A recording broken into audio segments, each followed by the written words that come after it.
You said, I think as recently as a few months ago, that this election does represent an emergency.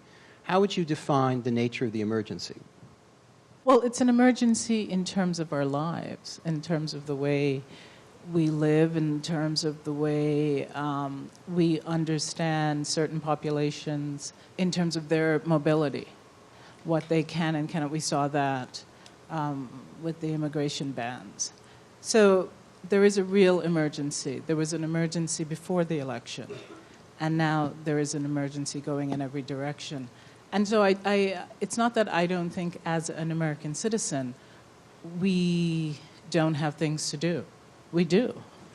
I just think that as artists, you cannot be prescriptive about the way you produce what you produce, because then that moves it into another realm.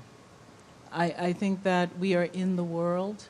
We make what we make from being present in the world. And that world looks the way it looks now, very close to a fascist regime. So, you know. Salman? Yeah, I think, first of all, the term enemy of the people so far has not really been applied to creative artists. I think it's you, David. Yeah. So, you'll speak to that. I think, first of all, absolutely, I think as artists, I have come to feel, I don't know, let me put this in as grand a way as I can put it, that we are the guardians of the culture at this moment. The culture is under attack, there is no question. There is going to be a strengthening attack on what we think of as the best of America. There is going to be an attack. And we're going to lose a lot of those battles. But we have to, as artists, we have to subscribe to joy and beauty and value and the things that we care about, and we have to make those things. We can't have an America which doesn't have those things.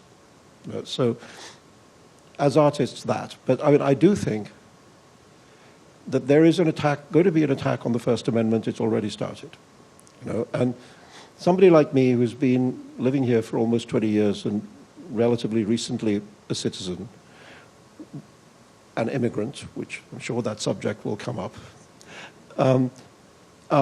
one of the reasons I'm here is the First Amendment.